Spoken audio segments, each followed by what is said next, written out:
हरिओम। नमस्कार दोस्तों, जय श्री कृष्ण, राधे राधे। आप सब कैसे हो?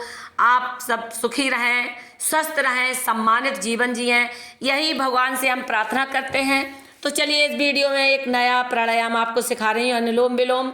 चटाई या कंबल पर सीधे बैठ जाएं। पहले एक पैर की एड़ी को सेंटर में रखें, दूसरा उसके ऊपर, कमर सीधी, दोनों हाथ घुटने पर, इस तरह से गर्दन सीधी। अब अनुलोम विलोम का अर्थ होता है श्वास का आना जाना है, यानी आदान प्रदान, श्वास का आना जाना। तो किस तरह से ये प्राणायाम करना है? बाएं नथुने से लंबा गहरा श्वास लिया, श्वास को नाभि तक भरा। बाएं नथुने से श्वास लिया और दाएं से छोड़ा, फिर दाएं से खूब गहरा लंबा श्वास लिया और बाएं से छोड़ा। इस प्रकार एक प्राणायाम हुआ है। इस तरह से 10 प्राणायाम करेंगे कम से कम प्रतिदिन। प्राणायाम करने के पहले कुछ प्रक्रियाओं को समझ लेना बहुत जरूरी होता है दोस्तों। प्राणायाम करने में आनंद तभी आता है जब उसके बारे में पूरी जानकारी हो।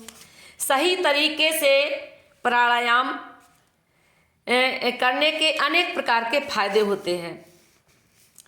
सही तरीके से करने से अनेक प्रकार के फायदे होते हैं दोस्तों। प्राणायाम खाली पेट करें। प्राणायाम करने से प्राणों की रक्षा होती है, शरीर तंदुरुस्त रहता है, मन प्रसन्न रहता है और ताजगी स्फूर्ति बनी रहती है। तो दोस्तों, जैसे इसमें प्राणायाम करते हैं तो रेचक, पूरक और कुंभक।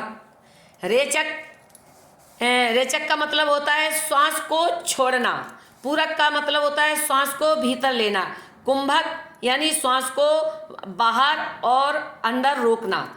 कुंभक बाहर श्वास को रोका तो बाहर कुंभक, अंदर रोका तो आंतरिक कुंभक हुआ। इस तरह से रेचक, पूरक और कुंभक के साथ अनुलोम विलोम करेंगे तो इसके और भी फायदे हैं दोस्तों। तो कुछ जानकारी महत्वपूर्ण है। ये सूर्य नाड़ी सीधे तरफ यानी दाएं तरफ सूर्य नाड़ी होती है, बाएं तरफ चंद्र नाड़ी होती है, बीच में ये सुषुम्ना नाड़ी। जब हम अनुलोम विलोम प्राणायाम करते हैं तो ये हमारी तीनों नाड़ियाँ स्वस्थ रहती हैं और सांस अच्छी जाती है। एलर्जी की शिकायत नहीं होती है। जिसका किसी का गला रुंधा रहता है, हमेशा सर्दी जुकाम बना ही रहता है, छींकें आती रहती हैं, तो अनुलोम विलोम से ये ठीक होते हैं। अनेक फायदे हैं दोस्तों। तो हमारा वीडियो अच्छा लगे